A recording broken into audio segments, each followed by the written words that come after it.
Okay, everybody, welcome back. This is part three of implementing the cost leadership strategy. So just to recap, our 6 bullet points that we want to be mindful of are: number one, we need to build efficient scale facilities. So we need to achieve economies of scale. We made some changes in compensation and facilities. We increased the size of our factory by 20 additional workstations.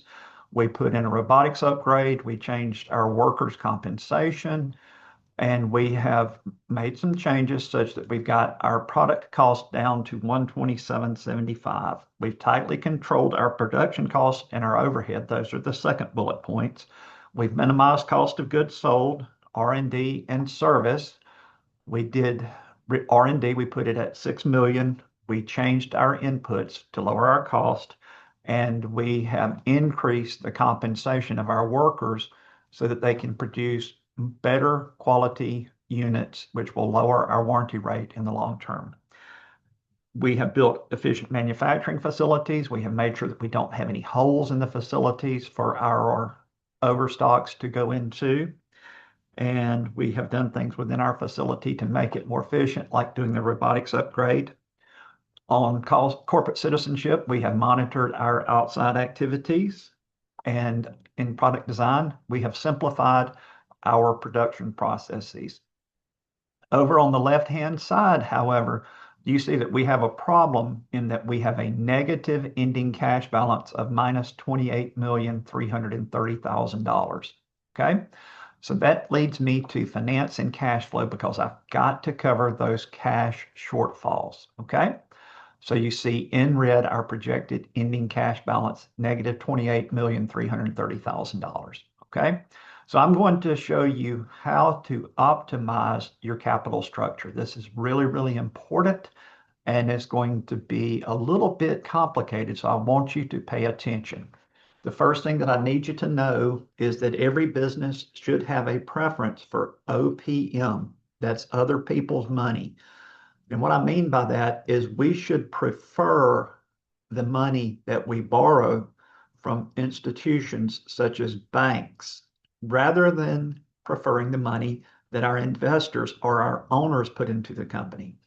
If you'll take a look over on the left-hand side of our screen, our return on equity, our investors expect 17.5% return on equity. However, if we take out a 10-year loan, our banks only expect a 6.5% return on their investment in our company. Okay, we're going to pay the bank 6.5% compound interest, where our investors expect 17.5%. I'm not a smart man, but I can figure out that 6.5% is less than 17.5%. Okay, so what do I want to do? I want to make sure that I repurchase stock, because by repurchasing stock, even if I have to borrow the money, I'm reducing the number of investors that we have, the number of shares that we have, which is going to increase our return on equity because we repurchased stock using our equity. Okay, so first things first, we got to cover this capital shortfall, right? Can we do anything with our capital structure to make it better? We've got some long-term debt out there. You guys can find this in your company operating reports. If you go to the financial statements for your company, it shows you that you currently have 3 long-term loans. One of those long-term loans you took out in year 1 for 60 million. You currently owe 36 million on it. The second long-term loan you took out in year 4, it was 20 million. You now owe 18 million on that. You took out another long-term loan in year 4 for $80 million, and you currently owe $72 million on that. The interest rate on those 3 loans is 7.5%, 8.5%, and 8.5%. Okay, so what we need to do is we need to pay attention to a concept known as weighted average cost of capital. Weighted average cost of capital is how much is this money costing us overall. So for all of our financing sources, we can calculate our weighted average cost of capital by considering the weight of that investment times the rate that that investment is charging. So we use weight times rate, and we add that up for all of our various capital sources. Right now, we know that we've got two long-term loans at 8.5%, and we've got another long-term loan at 7.5%. And we can borrow new money at 6.5%.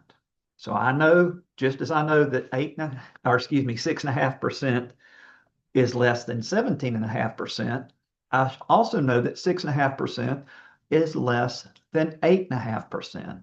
So I'm going to go out and I'm going to refinance those two 8.5% loans that we have.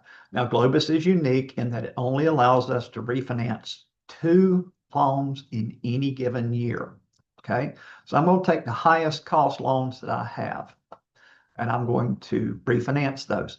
In doing what I'm doing there is I'm taking $80 million of debt and I'm going to put that on a new 10-year bank loan at 6.5% instead of 8.5%. So pay attention here. If I save 2% interest on an $80 million loan, I just saved $1.6 million in the first year. And I have subsequent savings in every additional year. Okay. Because the difference in the 8.5 that I was paying and the 6.5 that I'll now be paying is 2%, and 2% of 80 million is 1.6 million. Okay. Now, I will also say this. Our investors have been very patient with our company. We have not yet paid a dividend, and our investors have owned the stock in our company for 5 years now. So if you want to manage shareholder relations, one of the best things that you can do is to give them a return on their investment. Now, they're going to get a return on their investment in the appreciation of our stock, but if we can also give them some income while we still get appreciation on our stock, that makes our stock really desirable, and it should help our stock price. So you get to declare what your dividend policy is. We've never paid a dividend. Our earnings per share this year are $2.23 per share. I'm not going to tell you how much to declare, but what I will tell you is that you want to do something that's intentional and incremental and consistent and logical. In other words, you don't want to declare a dividend this year and then take that dividend back next year, right? Not pay a dividend the next year, because that's inconsistent and our shareholders are going to be confused. Does the company pay a dividend? Doesn't the company pay a dividend? Okay. So I'm going to go out and I'm going to pay, let's say I want to pay 25% dividend. So 25% of $2.23 is about 55 cents per share. Okay. So I'm just simply taking 25% of the $2.23 that we have in earnings. I'm giving 1/4 of our earnings back to our shareholders. Okay. I'm also going to repurchase stock because remember, our investors expect a 17.5% return. It's going to come out of my cash and it's going to come out of my equity in the company. When I do it, it's going to affect my debt equity ratio. I'm going to have to borrow money to do it, but I'd rather borrow money at 6.5% interest than have to pay my owners 17.5%. So when I do all of those things, now you see that my projected cash balance is negative $121,644,000. So obviously, I want to take out a loan to cover that, because if I don't, I'm going to have an overdraft loan of $121,644,000. And my overdraft loan costs 7.5% interest. And by the way, your banker's not going to be real happy for you, even though they're getting an additional percent. They're going to say, these guys are idiots. They don't know what they're doing. They do not know how to manage the cash flow in their company. And they've got a $121 million cash shortfall. That's going to affect your current ratio. It's going to affect your credit rating. I'm going to record a video and tell you all of the things that you're scored on in Globus, okay? But it affects everything. So we want to take out a 10-year bank loan. And I'd suggest that if we have $10 to $15 million cash in the bank at the end of the year, that we've got enough working capital to cover our company, okay? So I put a loan in, a 10-year loan for $135 million at 6.5% interest. And some of y'all are smart people and you're wondering, well, why in the heck doesn't Dr. Manley borrow that on a 5-year loan or a 1-year loan? Because those loans are actually cheaper. The reason that I don't do that is if I put that 135 million on a 5-year loan, take a look at my current ratio. My current ratio is much lower. It's 1.3. Okay. So I want to borrow that loan for 10 years because what I'm trying to do is I'm trying to match the life of the loan with the life of the assets that I used the loan to purchase. So if you'll look over here on the right-hand side, I had some pretty significant capital outlays. New workstations, the robotics upgrade, the facilities expansion, the facilities improvement. Okay, all of those are long-term deals. I refinanced some 10-year loans, $96 million. I repurchased stock, cost me $2.4 million to repurchase stock. All of those things are long-term plays. So I'm going to take the longest term that I possibly can to match the life of the loan with the life of its use. Okay, so I borrowed $135 million. That gets my capital structure as good as possible. So I'm going to take a look over here at the left-hand side of the screen. Our earnings per share are up to $2.26. Our return on equity is at 34.3%. Our credit rating is an A minus. All of those things are much higher than the investor's expectations. The image rating is a 76. Our net revenues are up 18.8% to almost $400 million per year. Our net profit is more than triple as much as it was previously. We only had $15 million in net income last year. This year we've got almost 45 million, so almost triple the net income.